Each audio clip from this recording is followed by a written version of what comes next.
For the past 39 lectures we have been looking at recovery purification of the bioproduct, be it a pharmaceutical product or be it a protein. We have to go through all these various steps for both recovery as well as purification, and we looked at large number of downstream approaches which can do this job, and we also looked at the design of those downstream, what are the issues, problems, and little bit of costing as well. Now how does this future for downstream looks like, and we will spend some time on that. How is it going to look like, how does the industry look like, what are the challenges the industries are going to face in the next 5 years or 10 years, and what is the focus currently by the industries in this area. This is very important for researchers in research labs as well as faculty working in the area of downstream, because they can focus their entire effort, their entire research in that particular direction rather than looking at various downstream processing steps. And so we are going to talk about the future trends, how the future looks like in the area of downstream processing. Now downstream processing is very mandatory for biopharmaceutical drugs, food and flavoring, because the product has to be extremely pure. That means you need to remove all the unwanted metabolites, toxins, other degradants. So it is a mandatory for all biopharmaceutical drug manufacturing, and generally most of the manufacturing in biological processes products is being managed by the contract research organization. So the downstream process market is US 1.5 billion in 2009, and it is expected to reach 3.7 billion in 2016. So you can see almost a doubling of this particular market in the coming years. Now if you look at the reagents, as you know, a lot of reagents are being used in downstream: solvents, chemicals, acids, buffers, stabilizers, proteins, so many chemicals are being used, and the market for that moving from 4,300 million in 2009 to almost 6,600 million in 2016. So that market is also supposed to grow tremendously. So you see both these markets are going to grow tremendously. So there is a lot of potential for the companies to focus on and try to improve their yields, efficiencies, try to reduce the bottlenecks or totally eliminate bottlenecks, find out new strategies so that they can work better, so that they can work more efficiently. So 48% of the US companies and almost 68% of the Western European companies, they felt that downstream processing is the capacity constraint. That means I can easily scale up my fermenter, I can easily scale up my bioreactor, there is no problem, but after the reaction or after the biotransformation or after the fermentation, I need to do this recovery and purification, and that is going to be the real bottleneck, and that is where the companies feel is going to be a real challenge. And this was taken from this particular reference. It is called tracking downstream purification. Downstream is viewed as a capacity constraint now. So the companies cannot immediately increase their capacity by increasing their fermenter throughput or the reactor throughput, because the downstream purification could be the real bottleneck. So the top concerns of the industry in 2000, they felt that the chromatography purification is the real constraint. That is a real concern, because as you know we talked quite a lot about chromatography, different types of chromatographies, and the challenges in chromatography, what are the issues and so on. So you can see that is going to be a real concern for the industrial biochemical engineers as well as the industrial managers, number one. Number two, companies want to move away from protein A as an affinity chromatography ligand. I will spend little bit time later on telling you what is protein A, but protein A is a protein which is used as a ligand for purifying proteins using the affinity technique. Okay, so the companies want to move away from protein A. Protein A has been there for some time, there are a lot of issues with protein A, so they want to move away from that. So these are some constraints, some worries by the industries in the year 2000. Recently some survey was done, and the companies were asked what purification steps are creating capacity constraints. That means which step is really a bottleneck that they cannot scale it up further. Most of the survey talked about chromatography. So chromatography, that is 43% of the surveyed biochemical engineers felt that chromatography column is creating a lot of capacity constraint. 32% felt the depth filtration is the real constraint. 26% felt ultrafiltration is the real constraint. So you see, chromatography and filtration are going to be the bottlenecks according to them.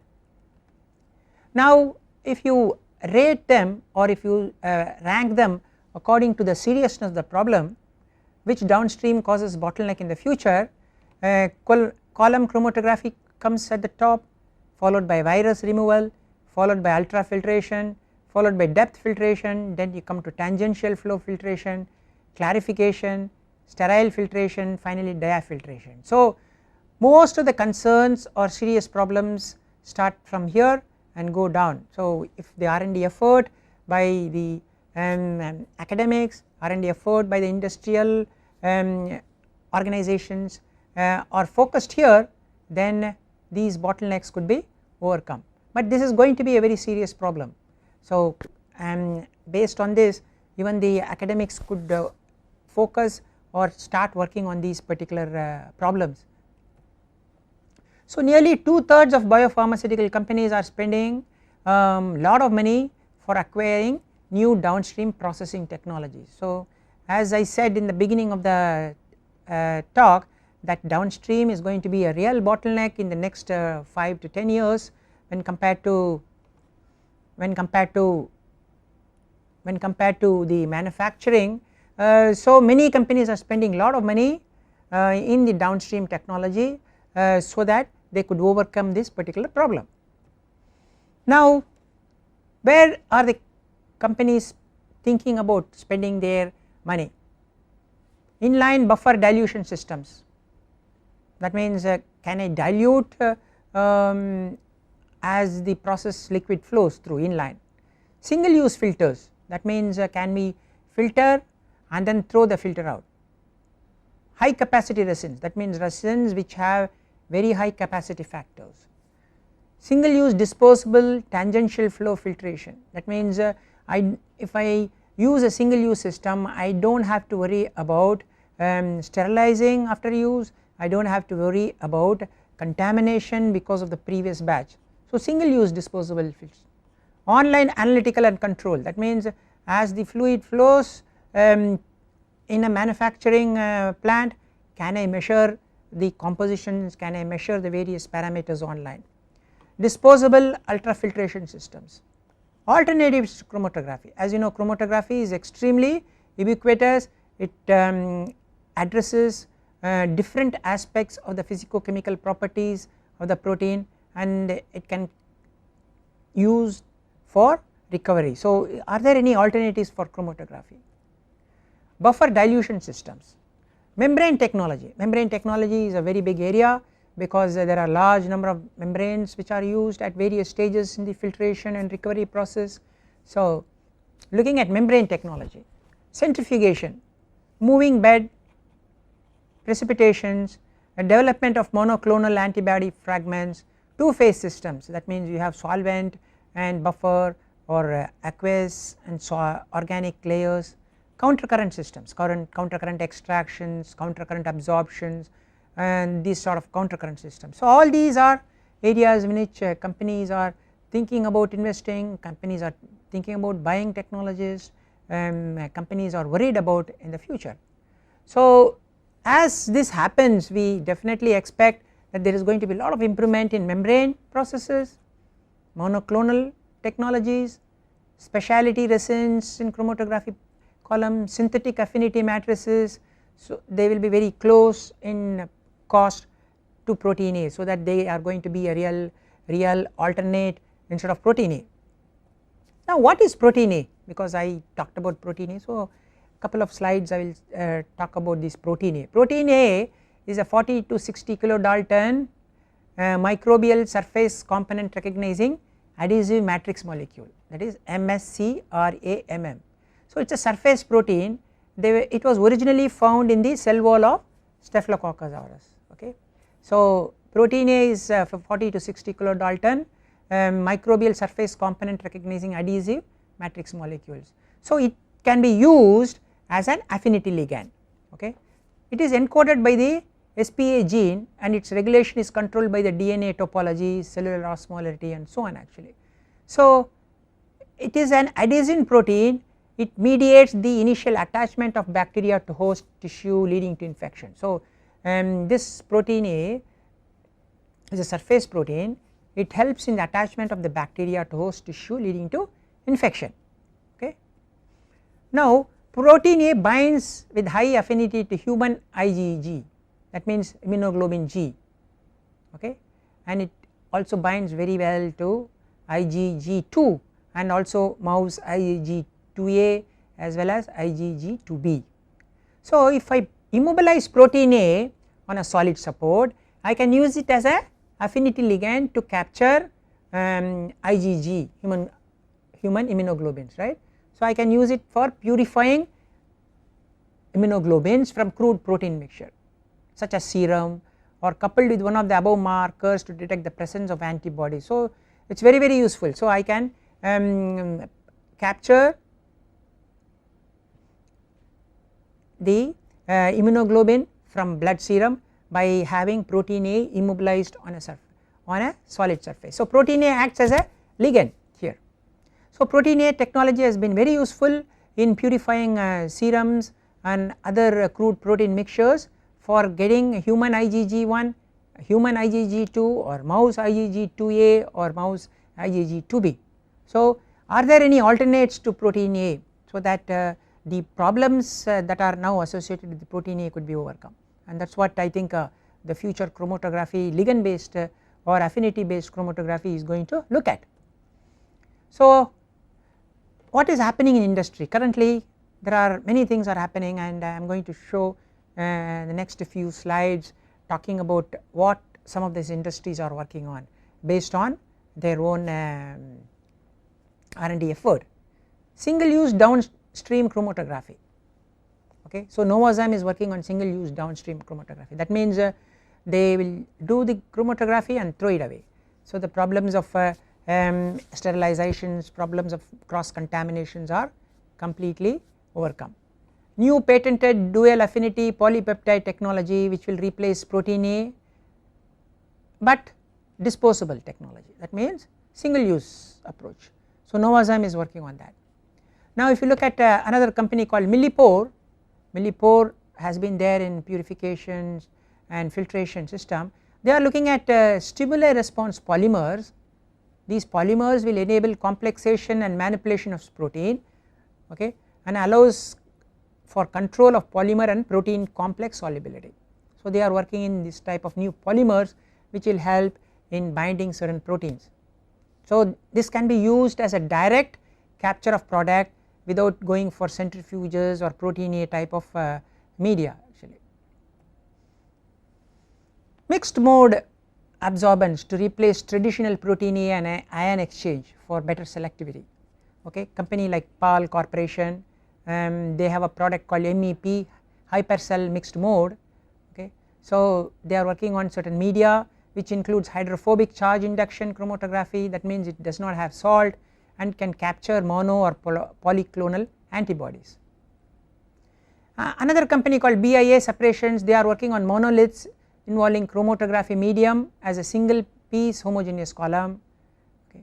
If you look at another company called Tarpon Biosystems, they are looking at simulated moving beds which involves multiple columns in a countercurrent chromatography. So you have many columns and the liquid flows in certain pattern into different columns so that it simulates the moving bed principle. Another approach, protein G, this is a single domain camel derived antibodies for IgG that is being looked at by a company called Prometic Bioscience. Another company called Upfront Chromatography, they are looking at expanded bed adsorption chromatography systems. Okay. Then there are a lot of technologies that are being looked at by several small and medium sized companies. For example, company called Zircon Separations, they are looking at ultra durable zirconia oxide bound affinity ligand. So they are looking at inorganic type of base material especially for ligand chromatography media. Another company called NISA Membrane Technologies, they are looking at membranes, alternate membranes, new modified membranes for separations. Okay. Another company called Pure Farm Technologies, they are looking at membrane affinity purification system. If you look at Prometic Bioscience and DAX, they are looking at custom designed ligands for affinity chromatography. Invitrogen and Dynal, they are looking at coating magnetic beads with protein A and protein G. Okay, so the magnetic beads could be manipulated by an external magnetic field, but these magnetic beads will be covered by these protein A and protein G affinity ligands. So these are some ideas that are being looked at, technologies being looked at, and they may come into market in the next 2 to 5 years. Roche, they are looking at affinity purification methods based on expression of proteins, okay, affinity chromatography media, histidine tag media, and so on. And then there is a lot of work that is being done on protein A alternates, including reverse micelles, liposomes, liquid extraction systems, crystallizations, immobilized metal affinity chromatography, novel membrane chromatography. So all these are separation techniques and high selectivity techniques which are meant to replace the ligand based affinity chromatography. And then disposable equipment, that is going to be the future, single use equipment or disposable equipments in commercial scale production. That means I may have a 1000-liter disposable bioreactor, I may have a 100-liter disposable system, filtration system. So you use it once and throw it out, so you do not have to think about sterilizing this material, you do not have to think about contamination from the previous batch or contamination that will happen to the next subsequent batch, and so on. Actually completely modular design, that means you will have bits and pieces of all the downstream all connected like a Lego piece, you know. Mobile biopharmaceutical operation, so I can move my filter to wherever I want, I can move my chromatography to wherever I want, they are not fixed with hard pipes, you can have flexible pipes, so you can move the chromatography before a downstream operation, or you can move it after, so depending upon the type of process you are looking at. So that is called a mobile biopharmaceutical. And plug and play solutions, okay, so we can connect different parts or different aspects of the downstream and make a complete downstream process technology. Okay. So companies like Acta Avent, GE Healthcare, they are also looking at this type of plug and play solutions even for design of experiments, which is a very important statistical tool for optimizing the processes, looking at multi-component, multi-column continuous capture plug and play solution. So these are some more approaches that are being looked at in the near future to come. So according to Robert Blank, Bioprocess Strategic Marketing Manager of Millipore, the future direction is going to be integrated disposable process solutions. Okay, so it is going to be integrated and disposable. It may have bioreactors, it may have chromatography, it may have tangential flow filtration, it may have virus filtration, sterile filtration, buffer media storage, intermediate handling. So you see all these different parts it's going to be integrated, it's going to be like a moved around, and it could be a disposable sort of setup. So you may have a reactor and all of them may be put all around it, and all of them can be thrown out. And as I said, large scale disposable reactors, vessels, storage, buffer media storage vessels are already coming into market for manufacturing, and so the fixed large scale equipments may soon disappear. So what are the future changes in downstream appear to be in? So there is going to be improvements, there is going to be efficiencies, there is going to be modifications in some of these areas, affinity chromatography, because that is going to be the most important area where we are talking about getting 100% pure protein product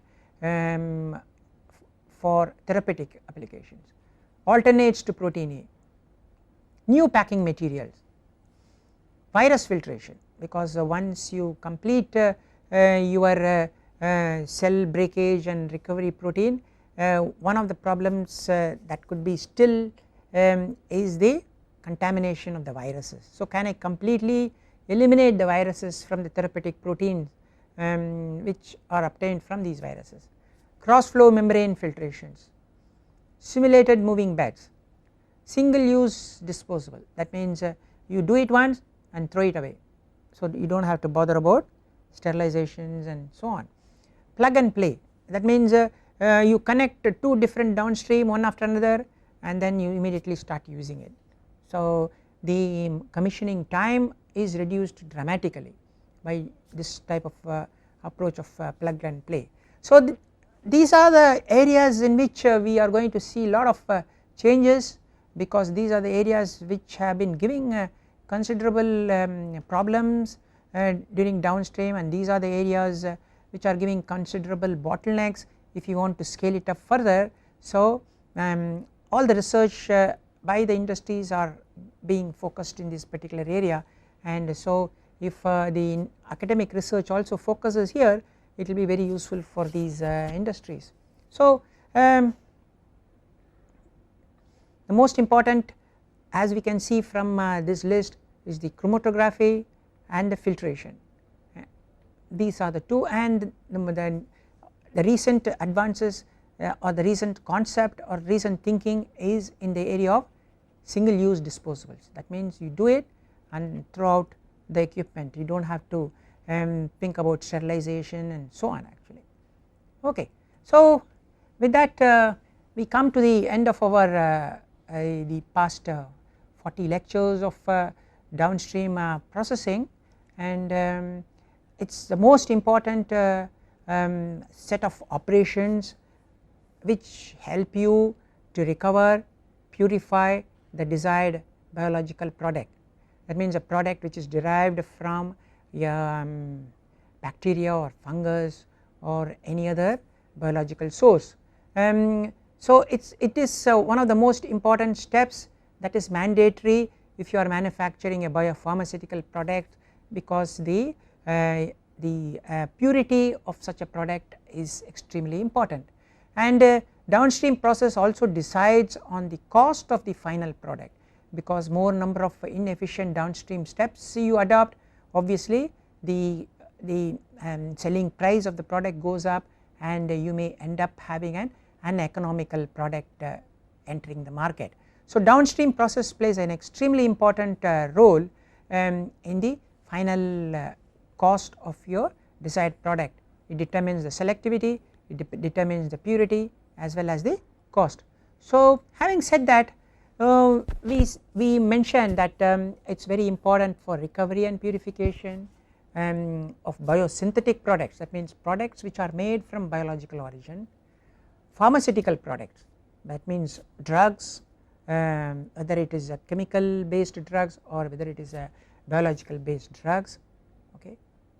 Pharmaceutical, food, large number of food, fermented food and processed food are now being made using biological fermentation approaches. Chemicals, bulk chemicals like acetic acid, specialty chemicals, surfactants, biopolymers are all currently being made using biological techniques. Health and nutraceuticals, and again health and nutraceuticals has become very important of late, and they are also being made using biological origin through fermentation or through natural products. So you are going to have a downstream at the end of a fermenter or a enzyme reactor. Without a downstream you cannot directly use the fermented product for commercial use. Okay. So after the fermentation or biotransformation, the desired product is present either inside the culture or in the medium or in the broth. Okay. So your goal is to recover that and purify that, whether it is inside the culture cells or outside in the media. Generally the concentration is going to be very low, 5 to maybe 25% max, but you would like to bring it to 90, 95, very close to 99, and if it is a pharmaceutical product you want to make it 100%, and that is where the downstream processing technologies, processing approaches which you have been talking about in the past so many lectures become very useful. So this is the slide which I showed almost 40 lectures back, remember, I hope you all remember this slide. This is the heart, you have the reactor or a fermenter here, and whatever is on the right hand side we called it as the downstream, and whatever on the left hand side we called it upstream. So you are preparing your biocatalyst, you are preparing your media, sterilizing your media components, inoculation, little growth of the organisms, and immobilization of the enzymes, all these come under the upstream. Now here you have the downstream. So here we are talking about recovery of your product, and then purifying your product, and then stabilizing your product. At the same time you are going to get some side products, then you are going to get a lot of waste.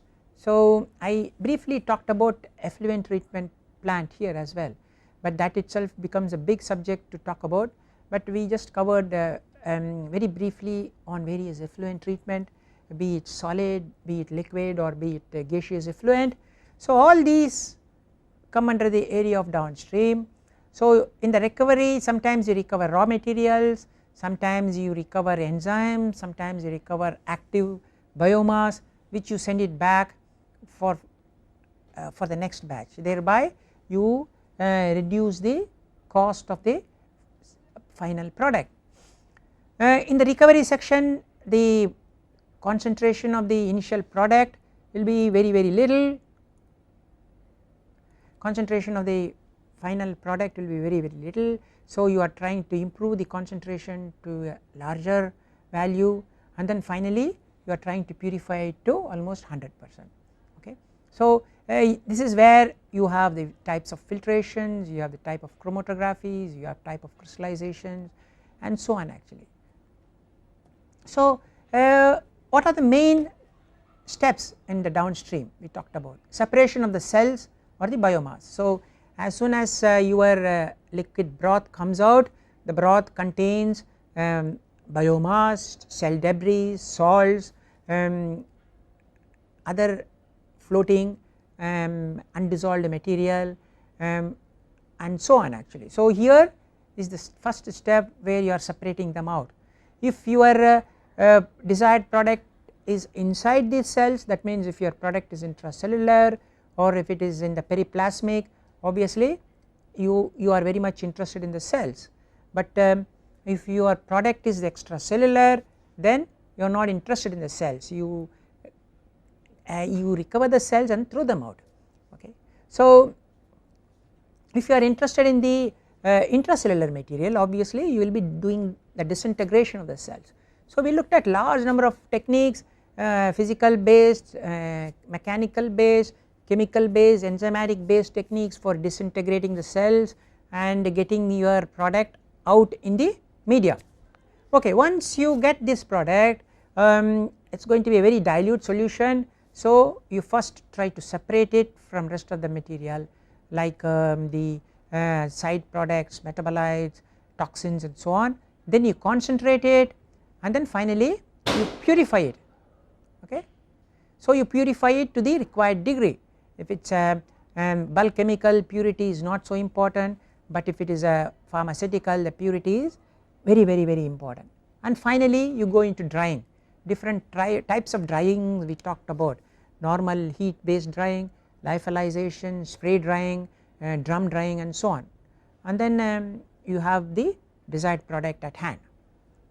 So these are the different steps in the downstream we looked at. So removal of insolubles, separation of cells, cell debris and other particulate matter from the fermentation broth.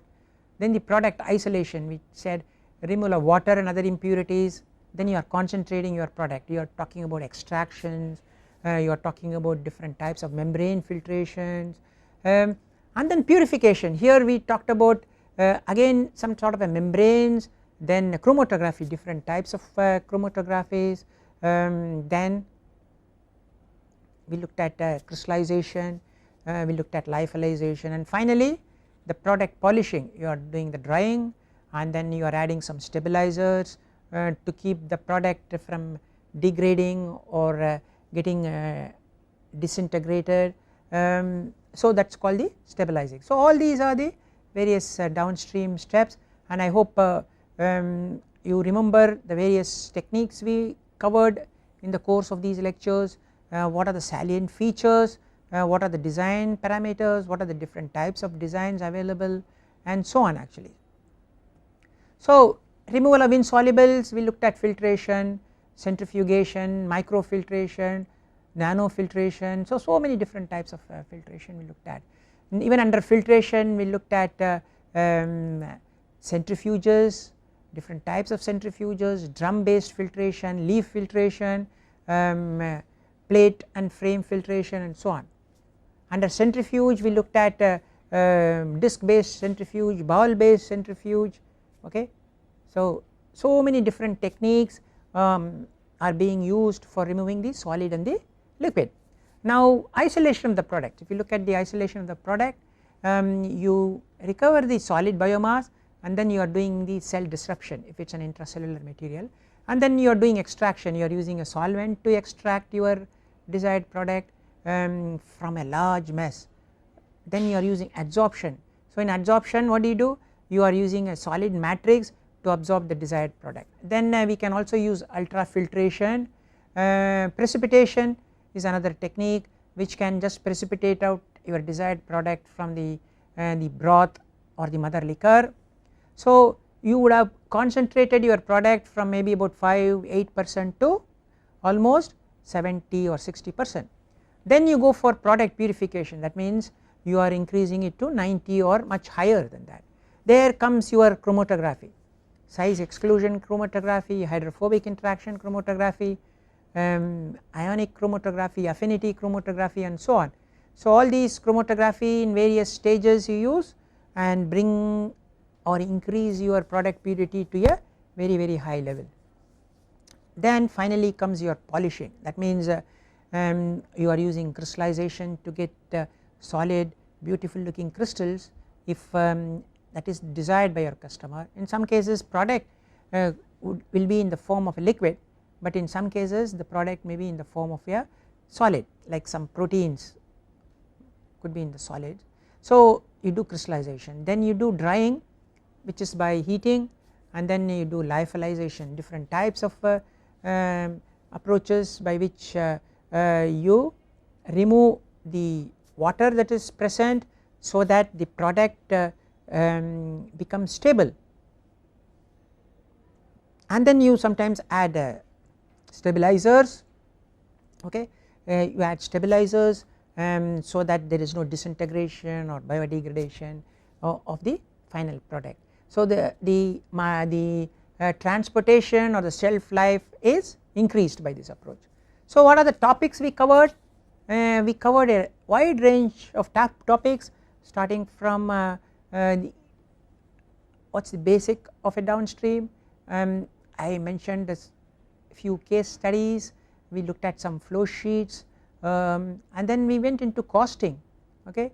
We talked about what is payback period, debt present value, what are the cost factors that are involved in deciding on the plant cost, and also on the operating cost. This is very important. You may think why should I learn about costing, I am a biochemical engineer, but then this is very important if you are going to select different types of downstream. Should I have a filter or should I have a centrifuge, should I have an extractor or should I go for a chromatography. So when you start deciding or when you start thinking, then cost plays a very important role. That is why we briefly talked about different approaches of costing. Then we looked at the cell culture, the product, is it an intracellular or an extracellular product, different types of cells, and what are the issues involved if you are trying to recover an intracellular product from a bacteria or from a yeast and so on. So different disrupting techniques, we talked about the mechanical based techniques, the enzymatic techniques and chemical methods, and also we looked at briefly the advantages, disadvantages of each one of them, and which one looks good, but at the same time which is more expensive than which technique. So we spent some time on that. So the pre-treatment strategies become very important. Should I heat it or should I cool it, so that I can achieve the breakage of the cell membrane and the release of my desired product. Okay. Then we went into the solid liquid separations, a large number of solid liquid separations based on filtration and centrifugation. Then the important equations, design equations involved in that. Then we looked at adsorption, that means adsorption of a solute to a solid matrix. What are the different types of mathematical relationships which relate the solute in the liquid phase with the solute in the adsorbed phase, and how do you calculate the amount of adsorbent required to adsorb a particular solute.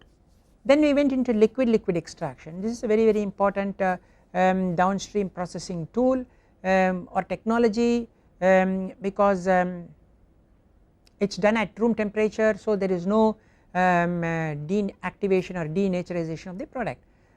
So we looked at counter current liquid extraction, we looked at multi-stage liquid extraction, we looked at cross flow type of design, and then we did some problems to determine how many stages are required to achieve certain separation efficiencies, or given the number of stages can you tell what is the efficiency of the entire system. So we looked at that.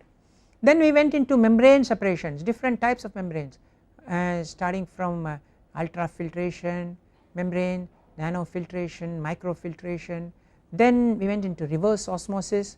Reverse osmosis is a very important membrane technology if you want to have potable water. Then we went into other membrane operations, the dialysis, the electrodialysis, and then finally we also talked about pervaporation. Pervaporation is a combination of permeation and vaporization. So it is not based on size of the particles and filtration, but it is based on the affinity of the solute with the membrane material. So the technique is very different. So you can really concentrate fruit juices at room temperature, okay, or very low temperature, so that the fruit juices or food and flavoring material does not lose its flavoring activity. Then we went into precipitations of proteins, various types of precipitations, because precipitation is one of the methods for product recovery from a big mother liquor. So we talked about using solvents as a media for precipitating, we talked about salts, we talked about polymers, electrolytes as precipitating media, and mostly precipitation is used in the area of protein purification. Then we went into chromatography. Chromatography is the biggest area of our research in downstream. Different types of chromatographies, the principles, how interaction between various solutes affect the separation efficiencies, how to calculate the retention time, how to calculate the theoretical plates, how to calculate the efficiency of chromatography. All these were discussed over several classes, and we also looked at many problems on that. Then we spent considerable time on the analytical tool HPLC. So this is also a chromatography, but we spent some time. HPLC is not used for separating, HPLC is not used for separating and recovering like a downstream, but it is used in the area of analytical tool for identifying a particular component as well as quantifying a particular component. Because HPLC is very important, we spent a couple of lectures on different types of HPLC techniques and what are the factors involved in achieving a good separation, and what does selectivity means and what does retention time means and so on actually. So HPLC is nothing but high performance or high pressure liquid chromatography, and we spent some time on the normal phase HPLC as well as the reverse phase HPLC. Okay, then we went into crystallization. What are the approaches by which one gets a solid crystal, and what are the factors that affect crystallization and so on. Then we come to the recovery, product recovery, product stabilization and product polishing techniques. The distillation is used if you want to recover the solvents that are used in extractor, or if you want to recover the solvents that are used in the chromatography. You cannot throw those solvents, so obviously you need to recover them, and there may be more than one solvent or metabolite present. So distillation is a technique used for boiling out the desired solvent from a mixture. Then we went into drying. Drying is used for the removal of moisture from a solid product. Drying is not used if your protein or bio product is temperature sensitive, so you have to be very careful. Different types of dryers we looked at. We also looked at some equations which are involved which characterize this drying process. So if your product is temperature sensitive, then the best technique to go for is lyophilization. That is, you cool it down, convert the water into solid ice, and then you remove the solid ice as the vapor, thereby you are avoiding the liquid water stage. That is called lyophilization, and it is very good if you want to really remove water from blood plasma or other highly temperature labile bioproducts. So lyophilization is another technique which we spent some time on, and then we briefly talked about stabilization of bioproduct. So how do you stabilize a bioproduct so that there is no degradation, there is no degeneration of the product, or there is no bacterial growth or fungal growth, because all these bioproducts need to be kept for considerable amount of time before they are sold in the market. So the products should be stable in the manufacturing side. So stabilization of bioproduct is also an important downstream which needs to be considered. Then we talked about absorption.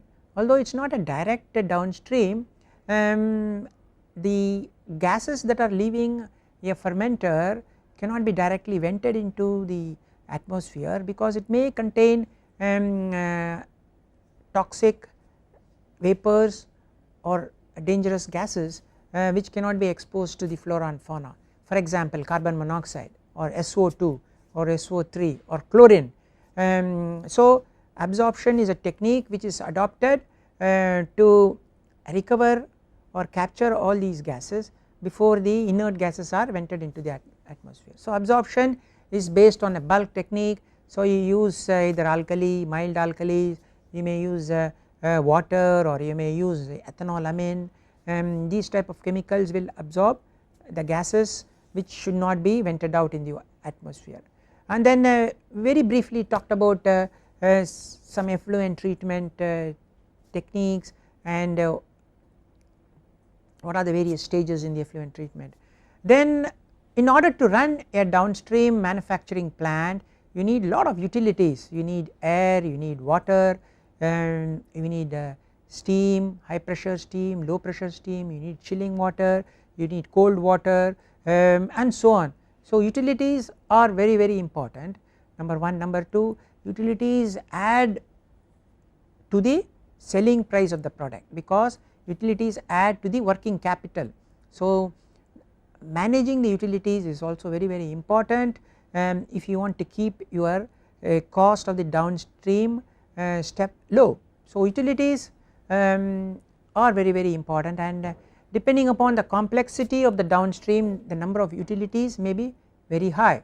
So a downstream process may be having just water as utility, whereas in some other places you may have chilled water, cold water, steam, air present. So utilities add to the overall selling price.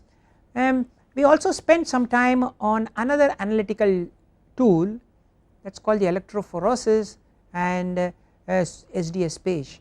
Although this is not used in the downstream manufacturing, it is used as an analytical tool for separating proteins and also for identifying proteins based on the charge on the proteins, based on the isoelectric pH of the proteins, based on the size. So we did spend maybe a class on this particular analytical tool, that is the electrophoresis and the SDS page, although they do not come directly under as the downstream. So we spent some time, little bit time on two analytical tools. One is the HPLC, which is extremely important in separating, identifying and quantifying proteins or biomolecules, and electrophoresis and SDS page, which again can be used for separating proteins, identifying proteins based on the charge, based on the mass. So these are the two analytical tools which are very important, which we talked about in the past 39 lectures. Okay. So to conclude, would say downstream process, it is a highly interdisciplinary subject. It connects engineering, as you can see, the biochemical engineers, chemical engineers are needed. It connects engineering with protein chemistry. Lot of proteins are being looked at, chromatography, separations, SDS page, HPLCs, all these are involves protein. It connects biologists, okay, so because you have a lot of biological tools and techniques. It connects analytical chemists, because we are talking about analytical tools like HPLCs and electrophoresis, and the biochemistry, because there are a lot of biochemical assays involved in downstream processing. So it is a highly interdisciplinary subject. It connects a large number of principles, starting from engineering to chemistry to biology. So I do not think one expert will be able to manage a large plant of so many different techniques, and it may require a team of biologists or protein chemists or engineers to solve the problems that are faced actually. And the economics of the entire bioprocess is completely governed by the downstream processing technology. As I said, the cost of the product is highly dependent on how complicated is your downstream, because I showed you many flow sheets where in some flow sheets you have so many chromatographies and so many filtrations that the downstream contributes almost 50-60% of the cost. So the entire cost of a product depends on the downstream process technology. So you can spend a lot of effort in improving the process efficiency, improving the selectivity, so that the cost comes down. Usage of solvents can be brought down, usage of the large scale equipments can be brought down, that means trying to use smaller equipments, usage of the utilities like steam or water can be brought down. By doing all this, you are reducing the working capital as well as the overall final selling price of the product. So this completes the course on the topic downstream process in bioprocess technology. I hope you enjoyed the past 40 lectures. It was in some area, sometimes it was given as a very broad spectrum. In some places we went quite deep into the fundamentals, looking at the physical principles involved in arriving at certain separation techniques. So as you can see, it appears to be a combination of some of the chemical engineering steps like distillation or absorption or extraction with the biochemical steps like chromatography. So it is a mixture of both the chemical engineering as well as the biochemical engineering, and that is what this downstream processing is made up of, and that is what makes it very challenging for engineers as well as the biochemists, protein chemists as well as the biologists.